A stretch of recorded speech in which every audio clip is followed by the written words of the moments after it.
address in the context of family governance, because at the end of the day, the real risk is that the family dissipates, the family wealth dissipates, and the ultimate risk is the proverbial shirt sleeves to short sleeves in 3 generations. That G1 creates the wealth, G2 enjoys the fruits of that labor, and by the time you get to G3, they're back working hard again because the wealth has been dissipated and hasn't been intentionally harvested. It hasn't been intentionally addressed and thought about in a macro, in a big picture way. And to me, that's the biggest risk of family wealth. Of course, taxes are a risk. Of course, external forces like the pandemic that we've just seen is an enormous risk. But the real risk is not engaging the next generation in a way that empowers them to really have that seat at the table and to become a part of and live that family's mission, vision, and values. And that can start at the youngest ages, because let's face it, little kids love bedtime stories. And I don't know about you, but when my daughter was little, she used to, tell me the mommy, daddy, and me story. And so creating and crafting, and that's part of what I do, is help families craft what their family story is. So it can be told consistently from generation to generation.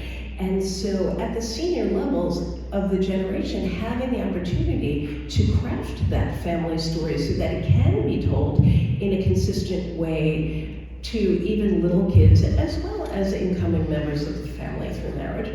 But creating that story of, grandma and grandpa came over on a boat and started a small corner store that's now Whole Foods, or whatever it happens to be. And here are our family's values that went into that.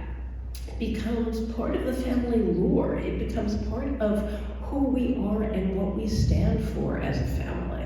I worked with a family 2 years ago, just during the heart of the pandemic, who had created their wealth, as so many stories were. It was an immigrant family. They came from another country and created hundreds of millions of dollars through sacrifice and hard work. And a big part of the work that I did with this family involved helping them give voice to and identify what their values were and how they were going to epitomize those values and teach those values down the next generation. Because one of the daughters said to me that her teenage daughter, so the grandchild of the wealth creator, had Zillowed their apartment on Park Avenue in New York City. And not only did she Zillow her apartment, but she Zillowed her friends' apartments because she went to some exclusive private school in New York.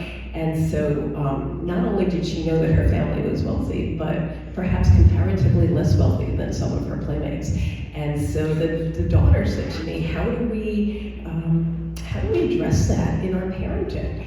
And these are real issues, because let's face it, those of you who think that your kids have no idea that you have wealth, there's this wonderful thing out there called the internet. The kids use Zillow to see what your home is worth. The kids Google you. If you work for a public company, they go on Edgar to see what your salary is. They see your contributions. They see the political contributions. They see if you go to these galas. They know more about you than you think they do. And even if somehow you have miraculously escaped your kids knowing, at Thanksgiving, when after dinner the grown-ups are having coffee and dessert or whatever, and the kids are all upstairs talking, well, guess what? If your brother-in-law has told his kids about the family wealth, but you haven't told yours, guess what? Now they know too. So pretending that wealth doesn't exist is it may be easier for you if you want to play that ostrich game, but they see how you live, they see how you travel, they see your home in contrast to someone else's. I once sat in a lovely home in Greenwich, Connecticut, where all the hedge fund people were. I was sitting in the library of the home, And the man said to me, you know, my kids have no idea that we're wealthy. And I just held out my hands, and I said, really? And he said, okay, well, it's a very nice house, but it's, you know, it's the smallest house on the block. And I said, well, that may be, but it's a very nice block. And your son is 17, and he's about to go off to college. And do you really think that his college roommate is also going to be from Greenwich, Connecticut, and a hedge fund fortune? It's possible, but it's also equally possible that he might be or she might be a scholarship student who is from a much more modest circumstance. So, yeah, these are scary conversations to have. These are hard conversations to have, and sometimes having a neutral third party to facilitate those conversations makes it a little less threatening.